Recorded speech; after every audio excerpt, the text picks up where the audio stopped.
Et bonjour à tous, ici Altarian, ou rebonjour pour la deuxième actu de la journée. Oui, je peux bombarder sur les vidéos en ce moment vu que je suis isolé pour cas Covid. Voilà, j'ai un peu le temps pour faire tout ça. Alors, aujourd'hui, je vous propose de vous partager un article qui a été édité par Power Ranger Réunification, donc parlant encore des nouveautés qu'il y aura sur Netflix à partir de l'année prochaine.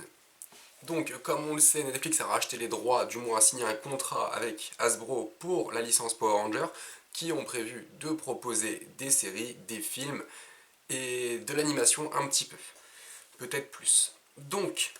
Là, on a un peu plus de précision, c'est une Power Ranger Unification, donc voilà, qui nous propose cette information. Alors, on va lire l'article ensemble, que je n'ai toujours pas lu, et on va voir un peu de quoi ça parle. Alors, au 1er janvier 2021, tout le catalogue Power Ranger disparaît de la plateforme Netflix. Tout, non. Il est resté bien entendu Mighty Morphin Power Ranger, saison 1 et 2, forcément, et 3, Power Ranger Ninja Steel et Super Ninja Steel, qui ont disparu pendant un moment, qui sont revenus après, genre on n'a rien vu, et Power Ranger Beast Morpher saison 1. Quant à la saison 2 de cette dernière, déjà présente sur la plateforme, arrivera dans la langue de Molière bien plus tard. Bah, bah si, Beast Morpher, il y a la saison 2 en français. Ouais, c'est peut-être une erreur avec Dino Fury. Ou alors je dis des bêtises, mais il me semble qu'elle est bien présente en français sur Netflix. Enfin bref. Comme vous le savez tous, Power Ranger a été diffusé aux États-Unis sur Nickelodeon, qui imposait une série en 2 saisons de 20 épisodes, mais aussi à des créneaux horaires pas toujours géniaux pour nos héros colorés. J'en ai aucune idée. La preuve, c'est que les audiences n'ont fait que baisser depuis ces dernières années, surtout que depuis 3 ans, nous pouvions voir les épisodes en exclusivité dans leur VO sur Facebook. Alors, voilà le tableau qui justifie. Ah oui, ça s'est bien pété la gueule. Donc là, c'est la période, voilà ce que j'allais dire, c'est la période samouraï, forcément, c'était le pic. Parce que moi, à mon époque, quand j'étais encore jeune, enfant, j'étais un peu plus grand, mais samouraï, ça marchait de fou. Hein. Samouraï, on regardait tous Power Rangers Samouraï. Et après, ça s'est pété la gueule. Alors là, ce sont les Nickelodeon, donc la version américaine. En même temps, en France, on s'en fout. Mais on peut également le voir, je trouve, c'est qu'en France, les enfants, ils sont plus rien à secouer de Power Rangers. D'ailleurs, des séries télé, j'ai vu il n'y a pas longtemps une étude et il montrait que les chaînes comme Gulli étaient majoritairement regardées maintenant par des adultes.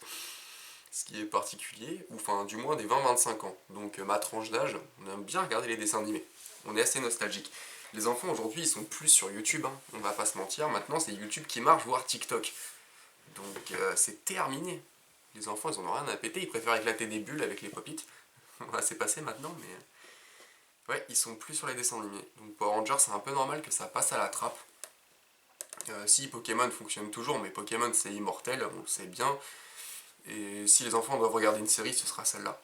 Et puis de toute façon, ils les regardent sur Netflix maintenant, ils les regardent plus à la télé. Et Power Rangers n'étant pas diffusé sur Netflix, ils s'en foutent. Et puis Power Rangers, nous regardait parce que ça a passé. On n'allait pas voir de nous-mêmes, à part quelques fans comme moi qui aimais bien regarder à côté. Mais sinon, on n'allait pas, les gens n'allaient pas regarder Power Rangers.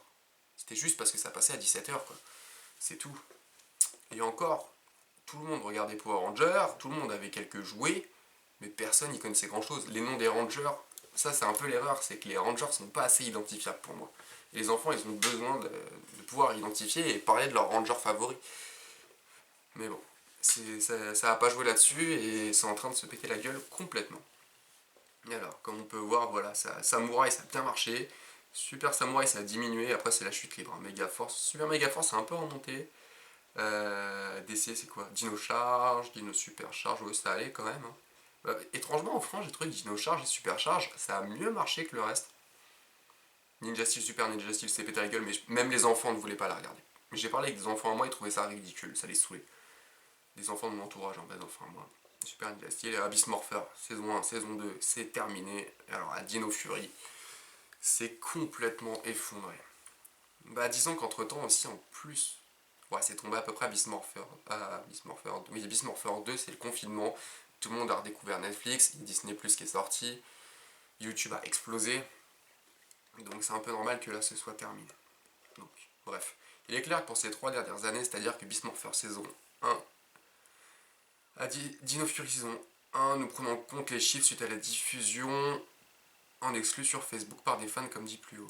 Comme dit plus haut. Ah oui. Ah, il y a eu des épisodes exclus sur Facebook. J'ai absolument pas suivi ça. Donc je peux pas en dire plus. Cependant, on remarquera bien sur ce graphique que la courbe chute énormément. Tu m'étonnes. Ah, c'est le Mont Blanc là. Après quelques années de recul, faire des séries en 2 saisons et diffusion sur Nickelodeon n'est pas une bonne idée. Peut-être. Aujourd'hui, et ce, bien que l'on avait parlé il y a plusieurs mois sur l'ancienne version du site, le géant Netflix a mis la main de nouveau sur la licence après de longs mois de négociations. Suite à la fin de son contrat signé avec Raïm Saban. Je sais pas comment s'est passée la négociation, j'ai pas plus d'infos là-dessus. Nous savons toutes et tous que Dino Fury saison 2 arrive sur Netflix à partir du 1er janvier, en VF. Mais rien, voilà, rien, mais rien de confirmé pour la VF puisque nous connaissons pas les modalités pour Canal J et Gulli puisqu'ils ont diffusé la première saison. Ah, c'est peut-être un problème de droit effectivement. Depuis des mois, voire depuis le début de l'année, nous vous avons annoncé un nouvel univers connecté avec différents supports. Séries live, séries animées, films, comics. Voilà, j'en ai parlé dans une des actus, je mettrai le lien en description. Une série animée, mais la série animée c'est pour Netflix? Moi j'avais compris que les séries live et les films étaient pour Netflix, mais j'avais pas compris que la série animée était aussi pour Netflix. Il me semblait que justement elle continuerait d'être diffusée sur tout ce qui est Nickelodeon, Gulli, tout ça. Et les comics. Les comics seraient reliés? Ah, je savais pas que les comics allaient être reliés aux nouvelles séries live. Enfin, les comics sont effectivement liés aux saisons qu'on a eues jusque-là. Mais aux prochaines séries, les comics sont reliés aussi? Je savais pas. Donc ça, c'est cool. Si ça l'est. On sait que depuis plus d'un an, Boom Studio a signé un contrat avec Netflix pour produire des séries exclusives avec la plateforme de son catalogue. Donc voilà, Netflix va bien produire les prochaines saisons. Ça a été annoncé, c'est sûr, on le sait. Avec Boom Studio. Donc ça c'est cool, ça veut dire que ce serait la version comics qui sera adaptée. Donc peut-être pas que l'univers serait connecté avec les comics, mais peut-être qu'il serait inspiré effectivement des comics. Donc ce serait plus pour adultes je pense. Quant aux saisons passées, pour le moment, elles devraient toutes être mises en place sur la chaîne officielle YouTube. Ouais, ouais. Là-dessus, j'ai suivi. Donc bien sûr, elles sont toutes sur les chaînes YouTube. Elles commencent, on a Dino Charge, Super Charge qui est Super Mega Force, c'est Gulli qui l'a, donc je pense pas qu'elle y soit. Quant aux saisons passées, pour le moment, voilà, ça je viens de le dire. Jonathan, Jonathan, producteur et réalisateur de la série The End of the Fucking World, est en charge du relancement des Power Rangers. Mais je sais pas qui c'est ce mec, ça me fait flipper. Après Netflix, j'ai quand même assez confiance, ils font des bons trucs en général. Et Power Rangers, peut-être qu'ils vont réussir à le lancer. Peut-être même concurrencer Marvel. Parce que de ce que je vois, les comics ont l'air de bien fonctionner en France. Lorsque j'ai parlé avec les vendeurs d'albums comics, ça marche, ça se vend. Donc ça plaît, du moins ça intrigue. Et je pense que Netflix, ça va être ça, c'est que ça va intriguer dans un premier temps. Et après, il faudra que les gens ils accrochent au délire Power Rangers par contre. Sans compter l'overdose de super-héros que tout le monde commence un petit peu à choper, bien que ce soit remonté avec Spider-Man. Aujourd'hui, lors de notre constat, toutes les infos que l'on a relayées depuis plus d'un an s'avèrent vraies. Effectivement, et de ce fait, nous devrions voir un nouvel univers prochainement sur nos petits écrans. Au revoir Nickelodeon, bonjour Netflix. Donc en gros, on a la confirmation que Netflix a bien les droits, qu'il y aura des séries live, séries animées, des films, et les comics continueront d'être édités par Vestron. Donc ça c'est cool. Alors Vestron, il me semble qu'ils ont signé pour 6 ou 8 comics, un truc comme ça, qui sont très bien d'ailleurs, hein, c'est sympa.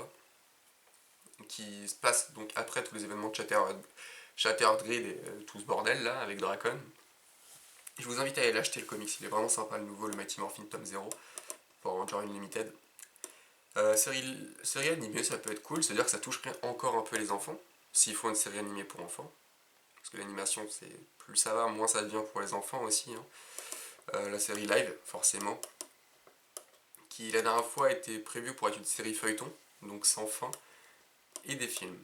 Mais est-ce que les films seront connectés aux séries live? Je sais pas, peut-être qu'ils vont nous faire un truc à la Super Sentai, ce serait cool. Donc pour le cinéma, je pense que c'est mort du coup, si c'est Netflix qui a les droits, on n'aura plus rien au cinéma, plus rien à la télé, et donc certainement plus de DVD. Malheureusement, il faudra s'en faire nous-mêmes, légalement bien sûr, après avoir acheté.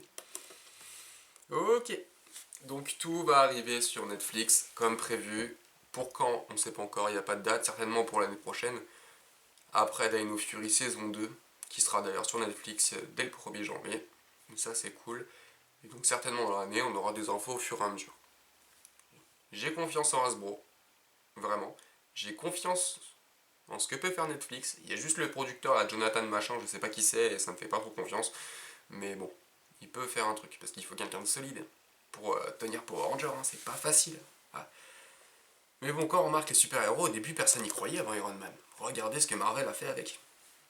Et Hasbro sont très très forts. Donc j'y crois. Hasbro vont tenir à leur licence, mais peut-être pas s'auto-concurrencer sur Marvel. Je sais pas trop comment ça va se passer, mais ça me paraît bizarre. Parce que là, je sens une concurrence super-héros avec Marvel qui peut se faire, mais Hasbro, c'est eux aussi qui détiennent les droits.